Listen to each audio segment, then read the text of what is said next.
ভাবা ভাবির তো কিছু নেই, ভাবা ভাবির কিছু নেই। আমি দাশুর কাছে যাব, গিয়ে সব কথা বলবো। নরেন যে কতদূর শয়তান ছেলে সেটা দাশুর জানা দরকার।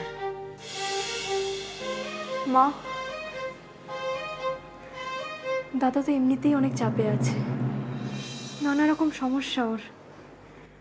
কি দরকার শুধু শুধু ওকে বিরক্ত করে? বিরক্ত? তোর মাথাটা একেবারে গেছে না? তোর মাথাটা খারাপই হয়েছে। বিরক্ত মানে কি? আমায় যখন দাশু জিজ্ঞেস করবে কেমন বিয়ে হলো, তখন আমি কি বলবো? বলবো হীরের টুকরো জামাই পেয়েছি, আমার মেয়েকে একেবারে সোনা দানা হিরে জহরত দিয়ে ভরিয়ে দিয়েছে, আমাদের সমস্ত সমস্যা মিটিয়ে দিয়েছে, তাই বলবো তো? এত মনের জোর তুই পাস কোত্থেকে মা?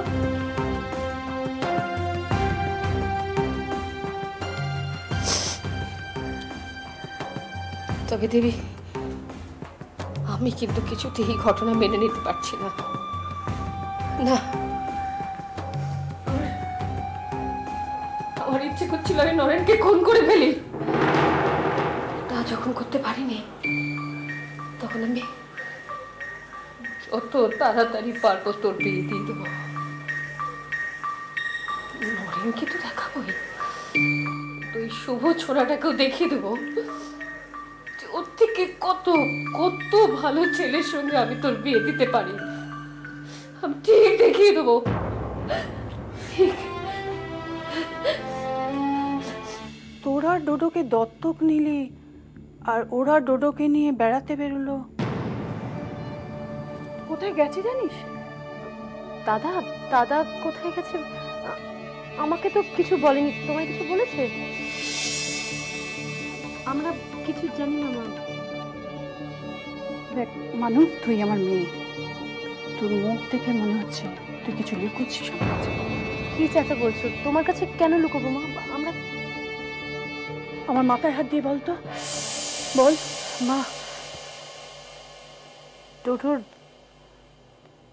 অ্যাক্সিডেন্ট হয়েছে। অ্যাক্সিডেন্ট? হ্যাঁ, মানে আপনাকে ব্যাপারটা জানাতে চাইছিলাম না, আপনি শুনলে চিন্তা করবেন, তাই। কি হয়েছে ডোডোর? খারাপ কিছু? তেমন কিছু হয়নি। আসলে আমরা কেউ বাড়িতে ছিলাম না সে সময়। ডোডো বাড়ি থেকে বেরিয়ে যায়। আসলে ও বোধহয় চায়নি, মানে ও মেনে নিতে পারেনি অ্যাডাপ্টেশনের ব্যাপারটা, তাই ও বাড়ি থেকে বেরিয়ে যায়। সে সময় একটা গাড়ি ওকে। এখন কেমন আছে? এখন ভালো, এখন ভালোই আছে। আমার দাদু ভাইয়ের অ্যাক্সিডেন্ট হয়েছে, তোরা কি বলছিস? কি ওরা ঢুকতে নাই দেবে? আমি বাইরে থেকে দেখে চলে আসবো, আমাকে নিয়ে চল। হ্যাঁ, উনিও চলুন না। হ্যাঁ, চলুন। এই যাবার পথে তোর বাবাকে নিয়ে চল। তোর বাবা দাদু ভাই করে অজ্ঞান হয়ে যাচ্ছে। বেশ তো, তাই চলুন। মানুষই তোমরা এগো, আমি আসছি। চলো এসো। আমি ডোডোর মা, ডোডোকে দেখার অধিকার সব থেকে বেশি আমার। দেখি আমাকে কি আটকায়। মাথা গরম করবেন না, আসল সত্যিটা তো মনে মনে জানেন। ডোডো কার কাছ থেকে পালাতে চাইছে।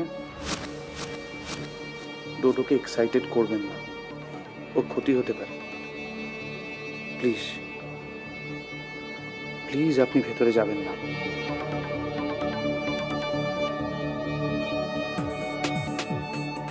তোমরা সবাই শুধু আমাকেই দোষ দিচ্ছ। আমি টোটোর মা, আমি গেলে ওর ক্ষতি হবে।